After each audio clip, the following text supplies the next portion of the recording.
Bonsoir à tous mes auditeurs, écouteurs. Je vous propose ce soir une petite nouvelle de Noël. C'est la période qui le veut. Noël sur le Rhin de Luigi Pirandello.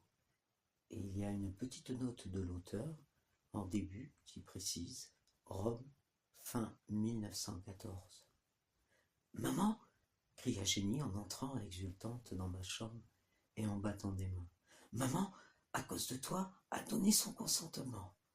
Je me tournai pour la regarder d'un air étonné, au coin du feu où j'étais depuis environ 1 heure, tout recroquevillé sur moi-même, par le froid, les mains et les pieds à la bonne chaleur de la cheminée. Et l'âme, oh l'âme, qui sait où elle s'en va de certains moments, comme si, sans vie, l'essence l'avait rendue étrangère, tandis que les yeux semblent regarder, et pourtant ne voient pas. Ouh, reprit vivement Jenny, comme frigorifiée par mon froid. Tu me fais l'effet d'un vieillard. Qu'est-ce que ce serait si la neige t'était vraiment tombée sur le crâne? Et ce disant, elle m'ébouriffait les cheveux. Je pris et retins longuement entre les miennes ces deux belles mains. Je te les réchauffe. Attends.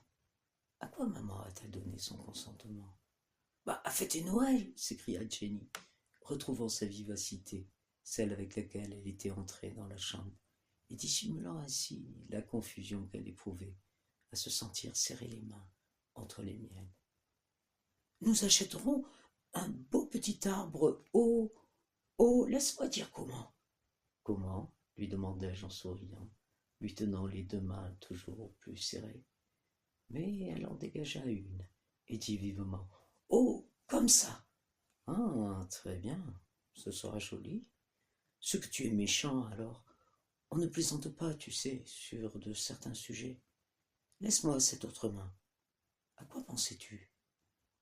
Je fermai les yeux et haussai les épaules, poussant un long soupir.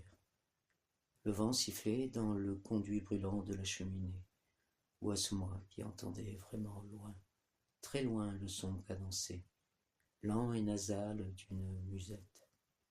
Ce son venait-il des paroles trempées de larmes que j'avais en moi et qui, certainement, à cause du nœud qui me serrait la gorge, avant de trouver le chemin des lèvres, trouverait celui des yeux? Était-elle gonflée, cette lointaine musette, des profonds soupirs de mon intense mélancolie?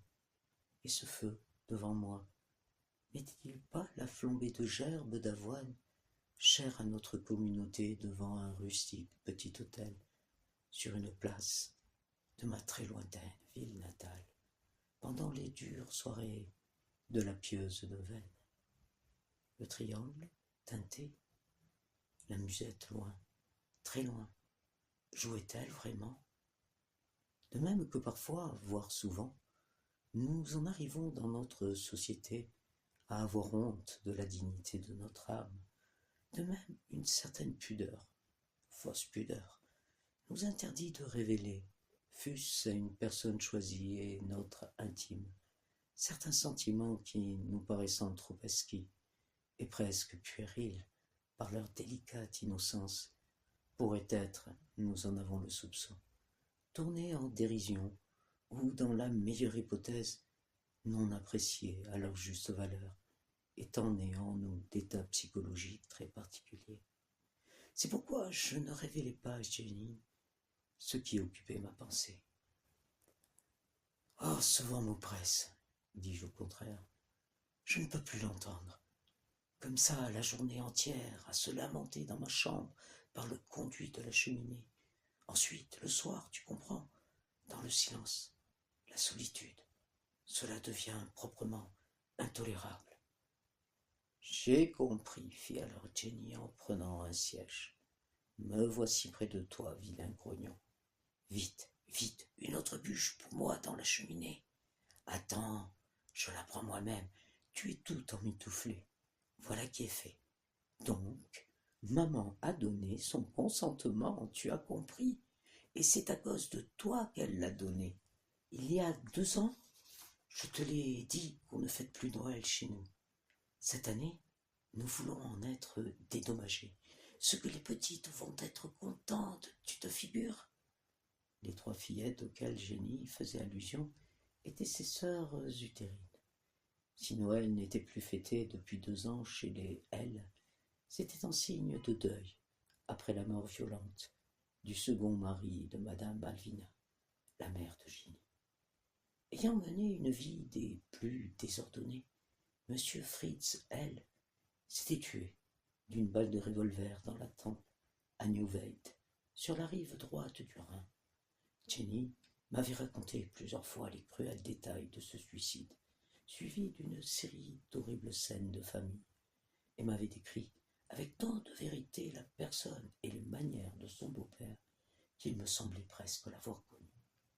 J'avais lu sa dernière lettre à sa femme, écrite à Neuwied, où il s'était rendu pour accomplir son effroyable projet, et je ne me souvenais pas avoir jamais lu de plus belles et de plus sincères paroles d'adieu et de repentir. Neuwied a la réputation d'être le lieu d'où l'on jouit mieux que de partout ailleurs dans la région rhénane du lever de soleil. « J'ai tout vu et tout éprouvé, » écrivait le mari à sa femme, « sauf une seule chose. En 40 ans de vie, je n'ai jamais assisté à la naissance du jour. De la rive, j'assisterai demain à ce spectacle qu'une nuit très sereine me promet d'un charme extraordinaire. Je verrai naître le soleil, et sous le baiser de son premier rayon, je mettrai un terme à ma vie. Demain, nous achèterons l'arbre, continua Jenny. Le caisson existe, il est en haut, dans la mansarde, et il doit y avoir dedans les petites ampoules de couleur, les guirlandes multicolores, comme il les a laissées la dernière fois. Car tu sais, l'arbre, c'était lui qui le décorait en secret, chaque veille de Noël, dans la salle du bas, à côté de la salle à manger. Et comme il savait bien y faire pour ses petites filles, il devenait bon une seule fois dans l'année, les soirs comme celui-ci. Troublée par les souvenirs, Jenny voulut cacher son visage en appuyant son front contre la coudoir de mon fauteuil, et certainement qu'en silence, elle priait. « Chère Jenny, » dis-je attendri, en posant une main sur sa tête blonde. Quand elle eut cessé de prier, elle avait les yeux pleins de larmes, et se rasseyant près de moi, elle me dit « Nous devenons tous bons avec l'approche de la Sainte Nuit, et nous pardonnons. Moi aussi, je deviens bonne, bien que je me déclare toujours incapable de lui pardonner l'état auquel il nous a réduits. N'en parlons plus. Donc demain, écoute, j'irai d'abord chez Frau R, ici, tout près, prendre du sable de son jardin, plein mon tablier. Nous en remplirons le caisson et y planterons le sapin qu'on nous apportera demain matin tôt, avant le lever des petites. Elles ne doivent s'apercevoir de rien. Puis nous sortirons ensemble acheter les bonbons et les cadeaux à suspendre aux branches, les pommes et les noix. Les fleurs Frau R nous en donnera de sa serre. Tu verras comme notre arbre sera beau. Tu es content? Je hochai plusieurs fois la tête en signe d'acquiescement, et Jenny sauta sur ses pieds. Laisse-moi m'en aller maintenant. À demain. Sinon, ton voisin va penser de vilaines choses sur mon compte. Il est là, tu sais, dans sa chambre, et il aura certainement entendu que je suis entré chez toi. Sera-t-il aussi de la fête? Demandai-je contrarié. Oh non, il ira faire la noce, tu verras, avec ses dignes acolytes. Au revoir, à demain. Jenny s'enfuit sur la pointe des pieds, refermant tout doucement la porte, et je retombai au pouvoir de mes tristes pensées, jusqu'à ce que les intolérables lamentations du vent me chassent du coin du feu. Je m'approchai de la fenêtre et, essuyant du doigt la vitre embuée, je me mis à regarder dehors. Il neigeait encore un tourbillon.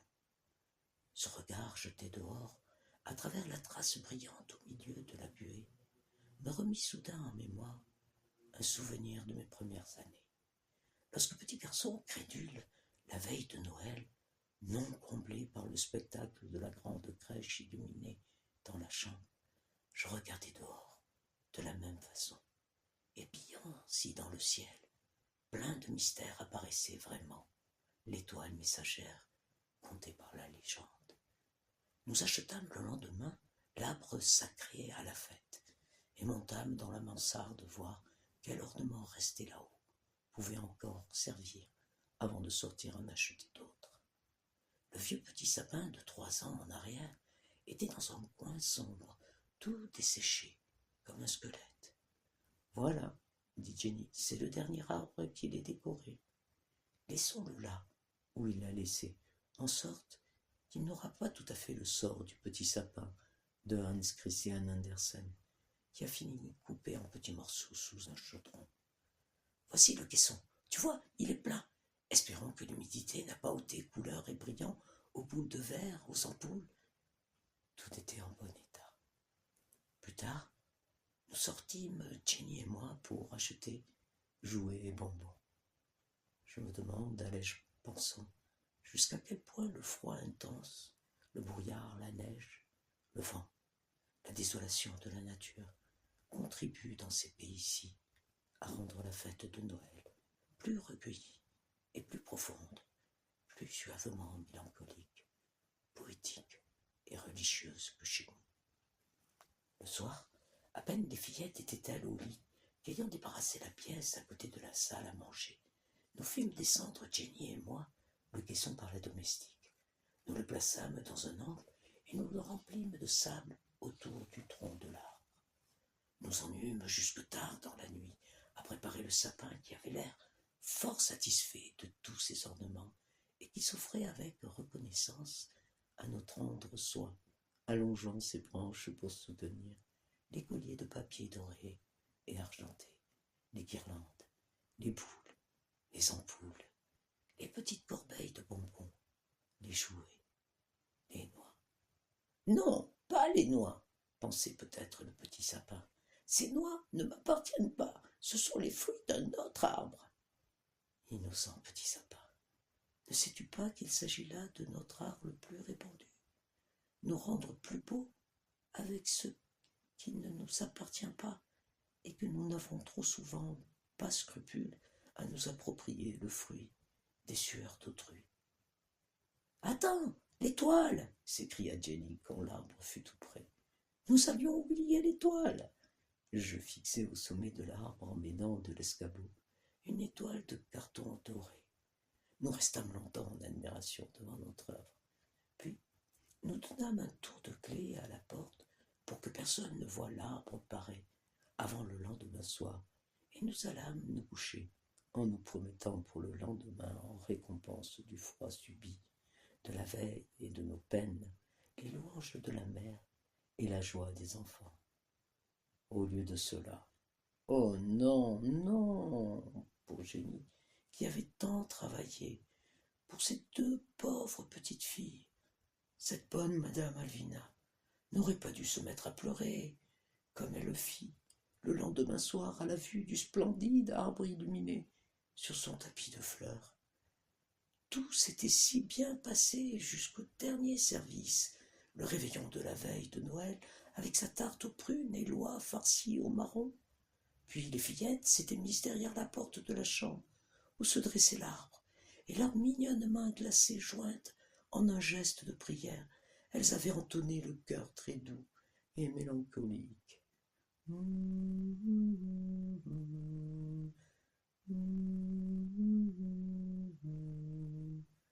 Je n'oublierai jamais cet arbre de Noël que j'avais décoré pour les autres plus que pour moi, et cette fête se terminant dans les larmes, et jamais, jamais ne s'effacera de ma vue le groupe de ces 3 petites orphelines accrochées à la robe de leur mère et implorant « Papa, papa », tandis que l'arbre sacré, chargé de jouets, illuminé d'une clarté mystérieuse, cette chambre semée de fleurs,